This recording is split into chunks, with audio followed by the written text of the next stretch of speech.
todas y todos, otra vez por aquí. Bueno, vamos a hablar un poco de amplificadores diferenciales. Es un concepto muy interesante y va a resolver esta arquitectura varios de los inconvenientes que teníamos con las etapas single-ended.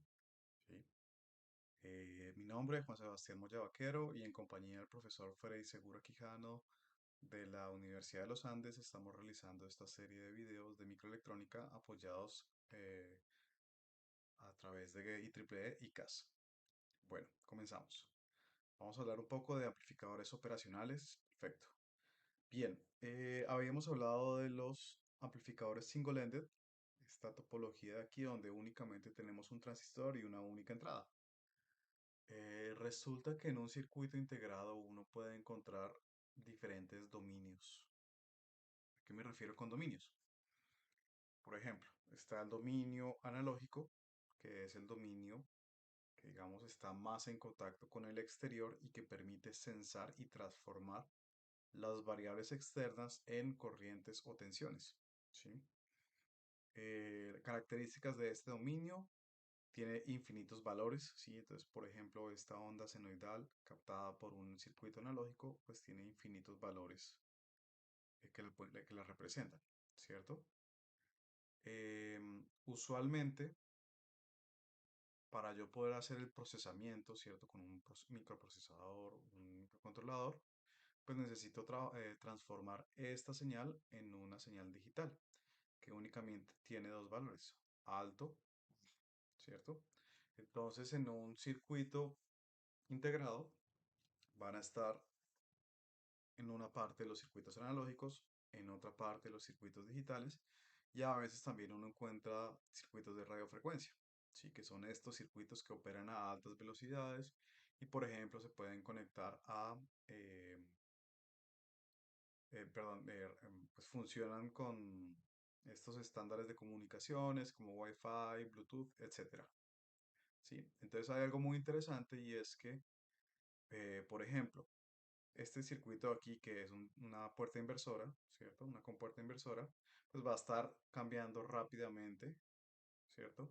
Entre ceros, valores cero, el valor, digamos, de cero lógico y valor de uno lógico. Y ese switcheo, ¿sí? Va a hacer que la misma tensión de alimentación lo sienta, ¿sí? Entonces, este circuito está conectado a una tensión de alimentación y al mover, ¿cierto? La salida con una carga y descarga de las capacitancias a través de un unos lógico o de un cero lógico, la tensión de alimentación se va a mover. Va a haber diferentes circuitos equivalentes en estos dos estados. Y ese movimiento puede hacer variar un poco la tensión analógica. Entonces, por ejemplo, puede variar un poco esta tensión.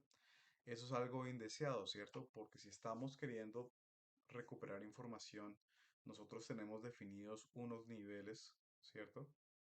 Bien específicos de umbral, donde si es superior a este valor, pues transfórmelo en tal número lógico y si está por debajo de tal otro número lógico, si la señal comienza a moverse, pues va a haber errores de señal, ¿cierto?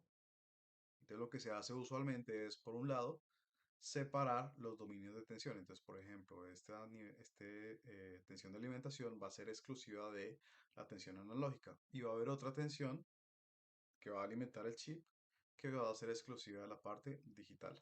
¿Sí? Entonces, esa es una posibilidad. Pero, digamos, cuando yo tengo señales analógicas cerca a un circuito digital, aquí se puede generar una capacitancia entre las líneas, ¿cierto? Y nuevamente, ese switcheo puede hacer que el circuito analógico lo sienta, ¿cierto? Pues, sea susceptible, más bien es la palabra, frente a esos cambios tan fuertes. Entonces, una técnica que se utiliza es la parte diferencial. ¿Por qué? Porque eh, este circuito digital me va a mover el modo común, ¿cierto? De las señales analógicas, por ejemplo. Pero si yo tengo dos señales analógicas con un desfase de 180 grados, como es el caso de aquí, y el modo común se está moviendo, si yo las resto, ese modo común que se está moviendo se va a restar y se va a eliminar, ¿sí? Mientras que las señales diferentes se van a mantener y van hasta aumentar su amplitud. Entonces, por eso se llama diferencial, porque las señales diferentes aumentan la amplitud y las señales comunes, ¿cierto?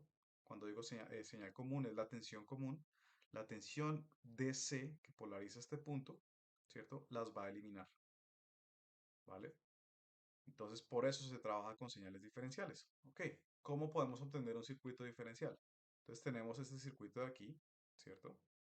Tenemos nuestro common source o surtidor común y usualmente sabemos que es VGS eh, menos VTH, ¿cierto? Donde, perdón, VGS, ¿cierto? VG es Vin y cero es surtidor.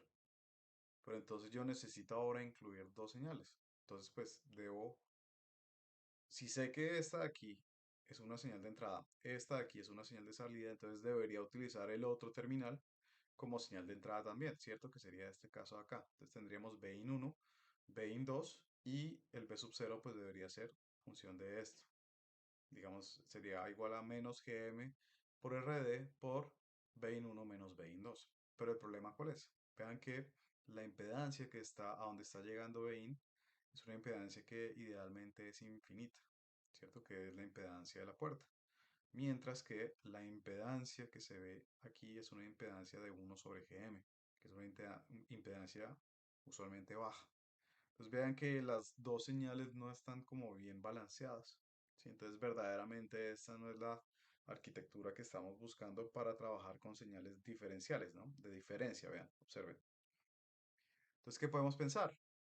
Podemos pensar en esta arquitectura que eh, nuevamente, con el Vein 1 en la entrada de la puerta y el Vein 2 que sea la entrada de una tapa intermedia que sea un buffer unitario, ¿cierto? ¿Por qué? Porque yo sé que, por ejemplo, la impedancia que ve la entrada de un buffer unitario es infinito y llegaría acá. Y como es de ganancia uno entonces tendría la misma señal aquí, pero ya digamos con una impedancia equivalente a la entrada del buffer igual a la impedancia que ve Vein 1. ¿Cuál circuito nos sirve para eso? Ya lo hemos visto. ¿Cuál? El Common Drain. ¿Sí? ¿Por qué? Porque sabemos que aproximadamente la ganancia de este circuito es 1. ¿Listo? Entonces, ¿qué es lo que hacemos? Transformamos este circuito e incluimos el Common Drain a lo que tenemos aquí. ¿Cierto? Y de esa manera aparece el par diferencial. ¿Vale? Entonces tenemos nuestra fuente de polarización, nuestros dos transistores, pero aquí hay una diferencia muy importante y es que el common drain no tenía una resistencia aquí. Entonces la vamos a incluir ¿para qué? Pues para que tengamos una salida balanceada, ¿cierto? Para que el circuito sea exactamente simétrico como se observa acá. Y de esta manera es que aparece el amplificador diferencial. ¿Por qué? Porque va a amplificar la diferencia entre Bin 1 y Bin 2 y